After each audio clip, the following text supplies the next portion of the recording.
আসসালামু আলাইকুম রহমতুল্লাহ। সবাইকে এফএম ইসলামিক টিভিতে স্বাগতম। আশা করি আল্লাহ তাআলার অশেষ রহমত এবং দয়ায় সবাই সুস্থ এবং ভালো আছেন ইনশাআল্লাহ।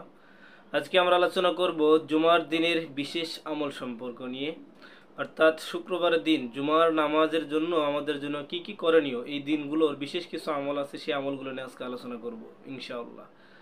1 নাম্বার, জুমার নামাজের উদ্দেশ্যে ভালোভাবে গোসল করা। অর্থাৎ আপনি জুমার নামাজ যেদিন পড়বেন সেদিন খুব দ্রুত জুমার ওক্তের আসার পূর্বেই জুমার নামাজের নিয়তে ভালোভাবে গোসল করা। 2 নাম্বার, ওক্ত হওয়ার সাথে সাথে আজানের অপেক্ষা না করে মসজিদে যাওয়া, আজানের অপেক্ষা না করা এবং মসজিদে খুব সকাল সকাল মসজিদে যাওয়া। 3 নাম্বার, পায়ে হেঁটে মসজিদে যাওয়া। অর্থাৎ আপনি যদি দূরবর্তী কোনো মসজিদ হয় আপনার, গাড়ি বা অন্য কোনো সওয়ারিতে সফর না করে বরঞ্চ পায়ে হেঁটে মসজিদে যাওয়া। 4 নাম্বার, ইমাম সাহেবের নিকট বসা, অর্থাৎ যত সম্ভব সামনের কাতারে বসা। যদি সম্ভব না হয়, যতটুকু সম্ভব হয় সামনের কাতার দিকে নিকটবর্তী ইমাম সাহেবের নিকটবর্তী হয়ে বসা। 5 নাম্বার, মনোযোগ সহকারে খুতবা শ্রবণ করা। 6 নাম্বার, খুতবার সময় কোনো কাজ বা কোনো প্রকার কথা না বলা। আর উল্লেখিত এই 6টি কাজ যে ব্যক্তি জুমার দিনে করবে তার জুমার নামাজের যাওয়ার পথে প্রত্যেক কদমের বিনিময়ে 1000 রাকাত নফল নামাজের সওয়াব এবং 1 বছর নফল রোজা রাখার সমতুল্য সওয়াব তার আমলনামায় দেওয়া হয়।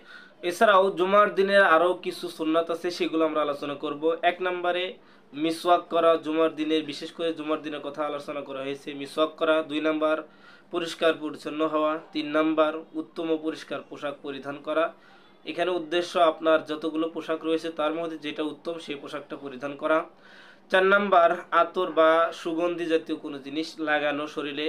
5 নাম্বার, জুমার নামাজের পূর্বে নখ কাটা, অর্থাৎ চেহারাটাকে জুমার নামাজের পূর্বে, গোসলের পূর্বে নখ কাটা, এটাও একটা সুন্নাত।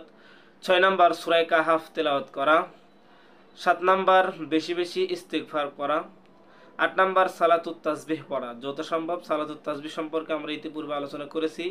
আপনি যদি এই বিষয়ে অবগত না থাকেন তাহলে আমার ওই ভিডিওটি দেখে আসতে পারেন। 9 নাম্বার, 2 খুতবার মাঝখানে হাত উঠানো ব্যতীত মনে মনে দোয়া করা। 10 নাম্বার, বেশি বেশি দুরূদ শরীফ পড়া।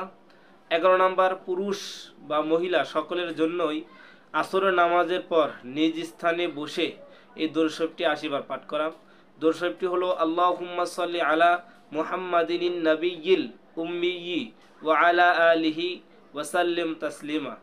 এই দুরূদ শরীফটি হাদিস দ্বারা প্রমাণিত।